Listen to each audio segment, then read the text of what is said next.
Welcome to Leading Questions, where we talk about the pivots, the leaps, and the messy middle of change. I'm your host, Susie Gitzbeg, a longtime social and content leader who has also been in the middle of a big pivot myself. This season is about the people who are brave enough to bet on themselves, to leave comfort for possibility, to rebuild after disruption, and to find new meaning in what's next. Because sometimes the best way to lead is to start by asking a better question. So today's guest, Sabrina, welcome. Hello. We're talking about fear, uncertainty, and what it really means to lead, even when you don't have all the answers to start with. All Now, the right. first thing I wanted to say, Sabrina, is that you and I met when you were working with a friend of both of ours, Jillian, and you guys were doing a podcast. And I believe it was about boundaries. And I feel like we're coming a little bit full circle. And now you get to be in the hot seat. Well, thank you. Yeah, thank you for having me. I'm so excited to see your success and all of the things that your podcast is doing. It takes a lot of bravery to be on this side and to be recorded and your comments and thoughts to be out there forever. So I applaud you. And obviously, a lot of people are listening. So it's exciting to see. It's funny. I feel like we both just took leaps into things. And I know you've made a lot of leaps in your career. I didn't even know where your career had pivoted since the last time we talked. So I'd love to hear a little bit about your evolution and where you are today. Yeah, it's kind of wild, and I'll tell you, it took me decades to learn how to do what I'm about to say, and then to open up about it. My first career was really more on like the behavior profiling, behavior analysis side of things. Then I built up a clinic for special needs kids, then went on to law school, was a litigator, then went on to tech and leading teams, and on to starting a couple of my own tech companies, having a few exits between all of those different companies. And now a huge part of what I lovingly now call my fourth career by 40 is really focusing on how do I teach those lessons to other people? How do I, especially right now, I mean, there's no secret that we're in a world of change and it's happening so fast. And especially for us, in the tech space, Mm. trying to figure out how do we make AI a thing? How do we actually use it for good internally and externally? It's just a wild, fast paced life right now. I want to know when you were like 7 years old, what did you think you were going to be when you grew up? I found that's very funny you ask. I found a journal of mine from when I was younger, and I'll have to find it. Maybe you can pop it up or something. Oh, I would But love it's it. I wanted to be a famous singer. So obviously, like Mariah Carey, my note said, my journal said. So sorry, 7-year-old Sabrina. I do a fair amount of singing at my church, but that's it. And speak at very large crowds. So maybe if you combine the two. I think it counts. And I'll say 7-year-old Susie, I was an actress and I wanted Oh, to specifically be Dorothy from The Wizard of Oz, but any famous actress would do. okay. So I think our entertainment career paths have led us to podcasting and cameras and That's talking. right, So that's right. That's were you always a person that pivoted throughout your life? Was that always in you? And what did that look like? I definitely think there were parts of me, I started my first company the same year I started college and got a driver's license. Started the AI company once I already had the firm and my go-to-market company. So I am used to wearing a bunch of hats. I think that's just required in leadership today. And it's just kind of innate in who I am. It might be because I think I have some level of ADHD and a whole bunch of other neurological reasons that I like the spontaneity, I like the energy, I like the creativity, and not every hour doesn't even look the same. It's So just good. I live on a plane for most of my life because I'm traveling, working. Oh, So I do think that there's parts of me that just love this life. I mean, we're a product of the lives that we build.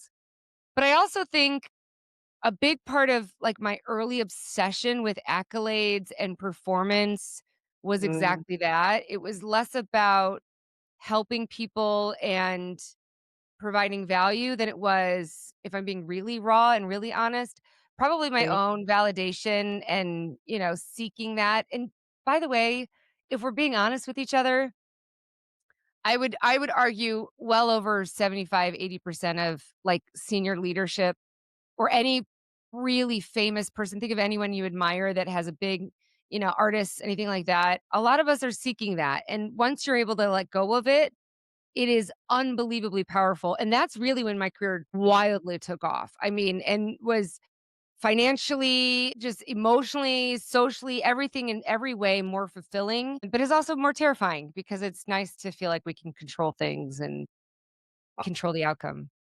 Okay, I love how deep you just got. I think it's incredible. And I feel like it's something I identified in myself. So I used to run theater companies. And back then, I was the owner of the theater company. I was the director of the play. I was the one who was managing the whole operation, right? And it wasn't until I ended up in corporate America that I realized that a lot of that, while I loved directing plays, I also wanted the power. I wanted to be the one who was running the ship, and that it gave me validation and appreciation in that space in ways that I wasn't getting it in other places in my life. Right. And when I realized that, I was able to do a little bit of soul searching and understand like what part of leadership for me is about giving back, which is a heck of a lot. Mm.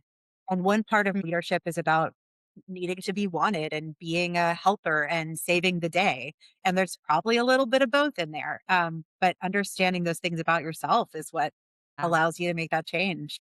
That's why your seven-year-old question is so Mm. powerful because if you really want to get into the behavioral science of it all, so much Ooh. of who we are is made up by how we received affection and made friends and how we dealt with loneliness when we were 7. Your personality develops right around that 7, 8, 9-year-old age. And so how you learn those things in early childhood is going to inevitably show up just by how the brain's created and the milestones it hits. So there's a lot of truth behind that. And I don't think there's anything wrong with it as long as we can identify it and try to keep it in check. To your point, it Mhm. should be about helping other people. Controversial or not, I do think you can do both. I You do think can. that you can be the 7-year-old Susie or Sabrina who's trying to maybe rescue that 7-year-old or help them in some way that maybe you didn't get. So you can be both the hero and a little bit like, "Hey, I also want the attention or I also want the accolades or whatever." And I think maybe that's not as bad as we think. I don't think it's bad. I think the understanding of it is really nice. There was this viral thing going around where you were taking a picture using AI with your childhood self. I found the thing and I did the AI prompt and I found a picture of myself and I thought a lot about that. I thought a lot about who I was as a little kid and what that little kid would think of the life that we've lived, which is pretty exciting and amazing. You would have thought I'm here in my 40s and AI is bringing a picture of us together, right? But getting to really reflect meaningfully on that, I don't think a lot of people do, but it sounds like you have. And that's really incredible. I think you kinda if you've been through any kind of healing journey of any kind, you understand that there's some connection, and we don't Oh, understand all yeah. of it. Anybody who pretends they do is lying to themselves or everyone or a little bit of both. But yeah, I've definitely done a fair amount of reflection. Like, I think you know this, but maybe for some, who don't know, a Sure. couple years ago, I was in a therapy session and I was just so sick of therapy. Just so sick of like talking about doing something. I want to do it. I want to learn it. I want to go. I want to grow. That's just my personality. And so I just decided to start doing things. Literally just do them if they scare me. And years later, now I lovingly call it Fear Forward, and it's a whole movement, and there's all Amazing. kinds of, speeches and things that I do around Fear Forward and workshops with companies. But it really started with just me trying to learn how do I use fear instead of letting it dictate who I am and what I do and what I don't do. And so much of that required a level of reflection, like deep introspection that goes, okay, what am I actually scared of? Because if I'm scared of it, I should probably do it. It's going to change my life. Were you afraid as a child? Oh, Were yeah. you a scared child? Yeah, I was a scared child too. What did that look like for you? So for me, my family was in a big car accident when we were younger. And my sibling was in a coma and it was a very dramatic situation. I was always very social as a young child. But then after the car accident, I was in third grade and I spent like it felt like a year by myself. Like my sibling was recovering, my parents were taking care of them. I was at neighbors' houses or strangers' houses, and I was definitely a solo entity. And after that, I think that's when fear, I realized something can happen to your family or Yeah. you can't control the uncontrollable. Like things can happen. And I think that's where fear entered in a way that until I was an adolescent and I could make decisions about where did I want to push? Where did I want to leap? Where did I want to challenge fear? I just let it sit on my back and I still did a lot of brave things, but it was definitely present in a way that I thought was normal until I got older. What did it look like for you? Boy, that's such a deep question. So much of my childhood, I mean, I was an immigrant, when we moved to the US, for the kind of last time, if you will. I was an army brat, so we moved around a lot. There was a lot of insecurity and a lot of like financial instability, family dynamic instability. So very similar to you where you have to learn to rely on yourself and you become almost Yes. hyper independent. There was very little that I felt like I couldn't do. I Mhm. knew that, okay, I might not get it right the first time, and looking back, I was interesting because on paper, I think I would have looked successful to build and sell your first company by your early 20s. Other people are going to the bars for the first time or maybe not the first time. Yeah. And here I am selling a company. I mean, it was just such a different world, such an accelerated timeline. But I think it was that hyper independence that brought me there, that level of if I'm independent, then I'm in more in control and I'm Yeah, safer. no gonna let you down. You'll be able to I'm take care of safer. yourself. That's Yep. right. Yeah, that's exactly right. Yeah. And I think that manifests in the roles that we're attracted to and the teams that we build, even the people we surround ourselves with friendships and the media that we, take in. I mean, it really that's like it's such a deep question because it really does somehow influence almost every corner of our lives. It Yeah. absolutely does.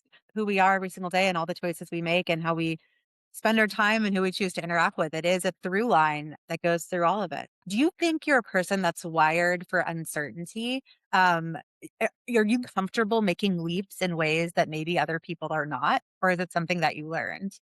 I think it's probably both. Fear forward, which is just Yeah. simply put, you just do things that scare you. And that's it. You just completely let go of the outcome. And you have the whole goal. The only thing is you don't have to ever do it again. If you do it once and you're like, yep, still hate it. Nope, still afraid of it. Never do it again. It doesn't matter. I did like extreme mountain biking. It was awful. I got hurt so bad. I will never do that again. Not my thing. It doesn't have to be your thing.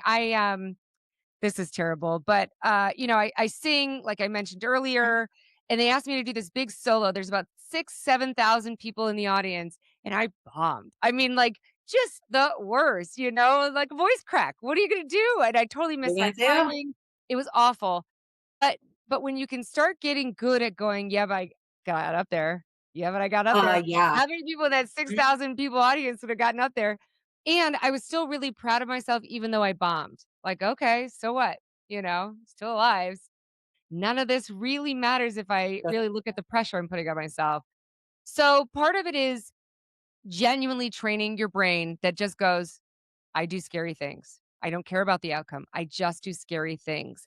I've been doing this now for about 5 years. So when you really let go of the outcome in every single way, whether it's having a difficult conversation with someone in your family, maybe cutting something off that you know you need to, whatever it is, if you start training yourself that you can be good at times and show up at times that are otherwise terrifying and your brain would love to go into fight, flight, or freeze, you get better at it. But I do think that some level of early childhood chaos or instability gets you prepared in unique ways for some level of chaos. Yeah, I sit on the board of an anti-human trafficking organization called Love Never Fails.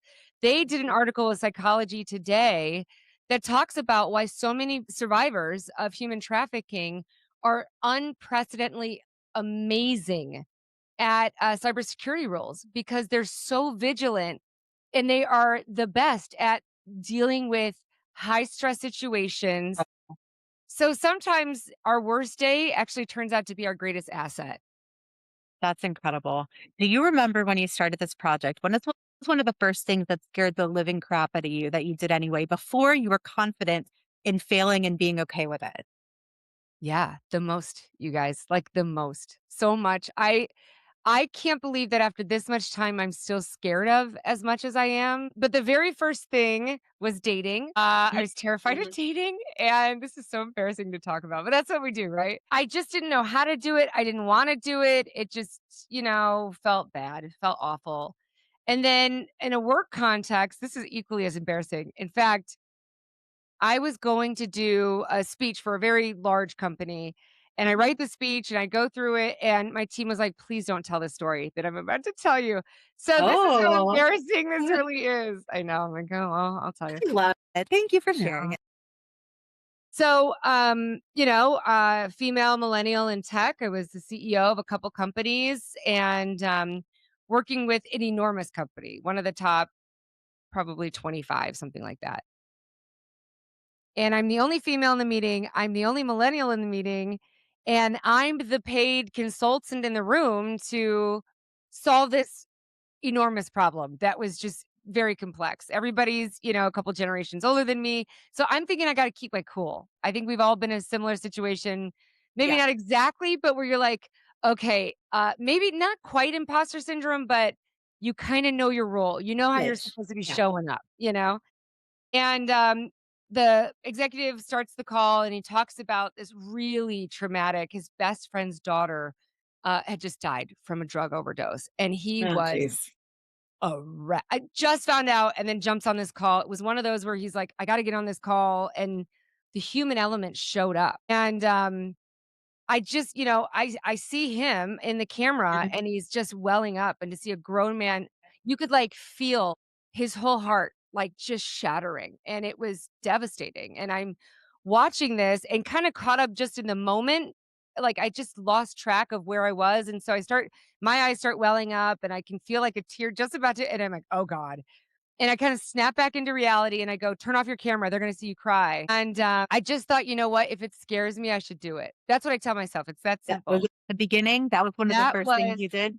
Ooh, so terrifying because I thought, all the reasons, right? Women don't wanna be perceived as emotional and yada, yada, yada. And by the way, it's probably I don't know. It is what it is.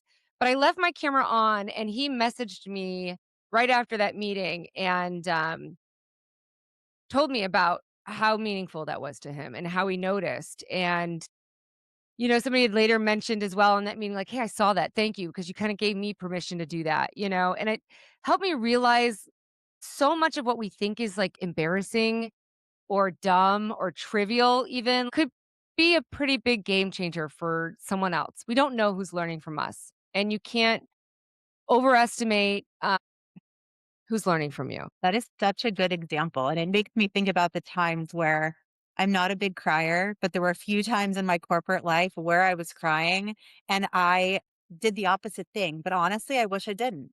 Uh, thought I thought I must hold it together in this situation. But then there were a few times where I wasn't on camera, but it was very clear I was having an emotional experience. I went through processes where I had to lay people off, and um, I had to be a person. And me as a person could not be perfect, letting go of Right. people that I cared about and that I wished well, and that it was incredibly painful to go through. And they knew I'm reading my script and I'm doing what I'm Right. supposed to do. And I'm also doing it as a human being. And I think that's absolutely beautiful. Whenever I see people show humanity, and for me, I saw that starting a little bit more during COVID, where before that, a lot of people had more of a corporate mask, and I'm sure I did. I Right. felt like We I all needed did. to Yeah. be more perfect in a corporate environment. And then we saw people sort of break that down. The country is crazy and everyone's going through all this stuff, and you can't be one version of yourself over here and another version of yourself over here. Just from a neurological standpoint, there's a lot of reasons. Your brain physically has to switch. When people say, "Oh, I'm not a good multitasker," no one is. Funny story. You're just trained your brain to get better at it, because your brain has to switch between these two things. And so, when you're switching between essentially two personalities, that can be pretty taxing. And not to mention, it helps you think better. Your amygdala is not triggered. You're not in this fight or flight. All the things. So you're exactly right, and I'm glad to hear it. Do you feel like you're showing up in all cases as wholly yourself? Are there any places where you feel like Yeah. No, I still have a huge masks on all the freaking time, and I wish I didn't, but they keep us safe. But sorry, finish your question. no, that's really interesting. It feels like in your fear journey and challenging other people and challenging yourself, you've done these leaps and jumps and like pushing yourself forward and forward and forward. And like we'll say, like it's easier for you to access authenticity and vulnerability than I think a lot of people that I've talked to, at least on my podcast. But it sounds like there's still some places where, yeah, you mask up a little bit. Totally. And again, if someone tells you they're not, we have to. It's part of the human experience. It's what keeps us safe. Our bodies are really good, our brains are really good at detecting patterns, and when we don't feel safe for whatever reason, whether it's from early childhood or a recent Mhm. experience or trauma or whatever it might be. So, it's not to say that it's always bad to put on a mask. Sometimes it's necessary to protect us or conserve energy or resources or whatever it might be. But something that I've been pretty laser focused on is, am I my best, most authentic self? Am Yeah. I able, whatever that looks like in that moment? And the way in large part that's helped me stop my overthinking because I'm a classic Mhm. overthinker. And that's helped. Yeah. Yeah. Oh, you never have to worry if Sabrina's working. I am. And I'm sure a lot of people can relate to that. So it helps kind of stop that overthinking, which is why a lot of us put on our masks to go, well, maybe I'm not good enough, or maybe I'm not corporate enough, or maybe I'm not a good enough mom, or maybe I'm not a good enough fill in the blank, whatever it is, getting better at going, okay, was I my best right now? Did I show up to the meeting prepared? Or did I haven't read the emails for the last like five overviews that have been sent out. So no, I wasn't my best. Okay, pause there. You know what to do different next time. Stop ruminating. And was I my most authentic? Again, if not, okay, you know what to change differently. But if yes, then stop the thinking too. So it's helped kind of feel like I have an equation or I have maybe a route, a path to go, okay, how do I approach authenticity a little bit better? But we all have masks. I'd be curious to see what other people think watching this. Do you think we ever get to a place where we purely and truly have no mask? What do you think? No, No. I think absolutely not. I feel like, I think as someone who, as an actor for many years, I think it was very easy for me to be a little bit of a chameleon, not on purpose, but Yeah. I knew who I was in this boardroom and I knew who I was with my book club. And I was mostly myself, but there were definitely slightly masked versions of myself depending on where I wanted to be. There are probably some people who are 1,000% unmasked, and we probably don't know what to do with that. People say things that are exactly what they think. I think, well, you said that? You thought it, but aren't we supposed to not say the things that we think? Right. Yeah. So I don't know. I'd be interested too. What do you think? I think you're right. There is even a whole sort of neurodivergent group that is Mhm. especially great at this, and we all have a lot to learn from each other.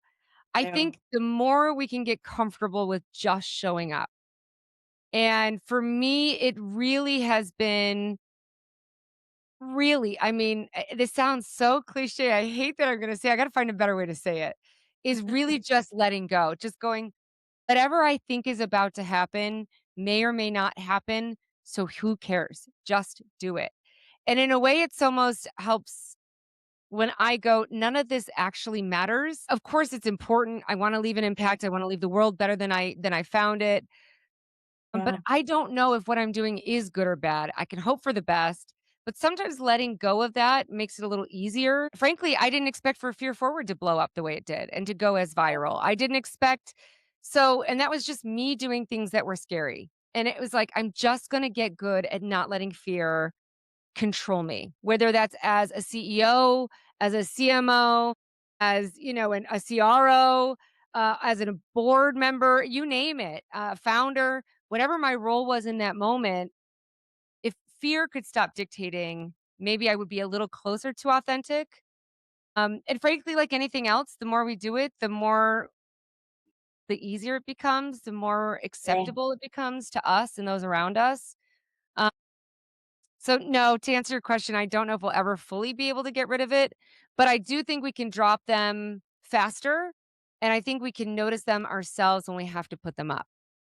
That's beautiful. And it's the noticing, it's the being present enough to what's happening in our brains and our bodies to understand when we're not being the version of ourselves that makes us feel the best or Yep. that we leave feeling the best about ourselves.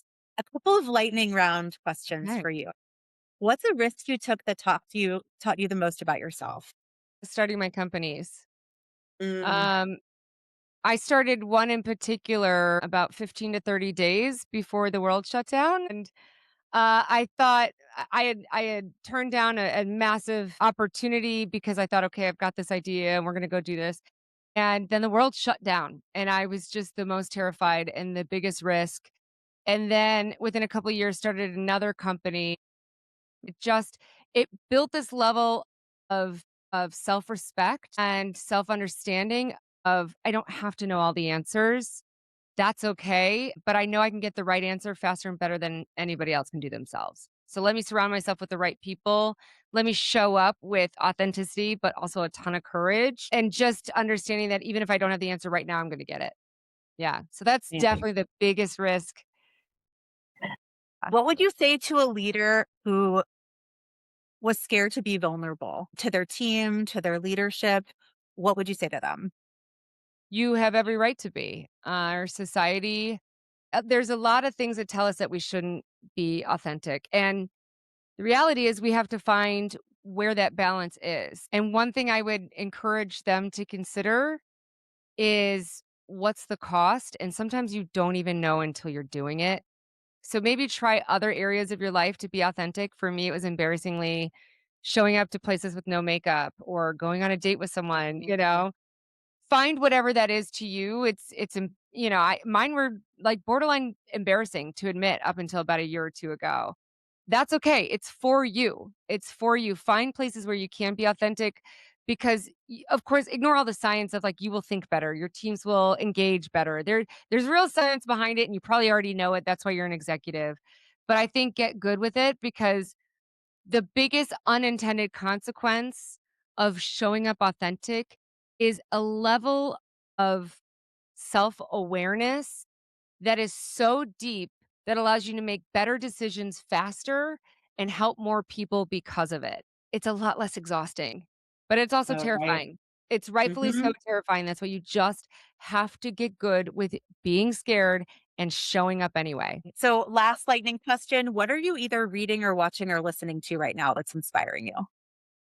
So hobby-wise, because I'll start there just because I think it's super fun and Yes. interesting. I have been absolutely obsessed with learning about the makeup of Jupiter. I love astrophysics. It's my favorite pastime, like lose track of life, ignore the real world, and let's just learn crazy things about that. It's it makes no sense as a planet. It is absolutely bananas. And there's so much we don't understand about it. A little bit of deep sea stuff in there. I think we've covered everything from what our 7-year-olds think to the latest AI tools. So that's a lot of vulnerability in the middle. So thank Good. you, Sabrina, for being here.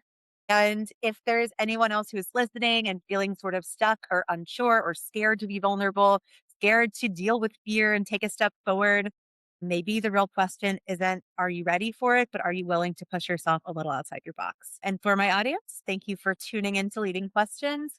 If you enjoyed this episode, please share it with someone who is navigating whatever pivot in their life and subscribe for more conversations about risk, reinvention, and resilience. Thanks so much for joining. And thank you, Sabrina. Thanks.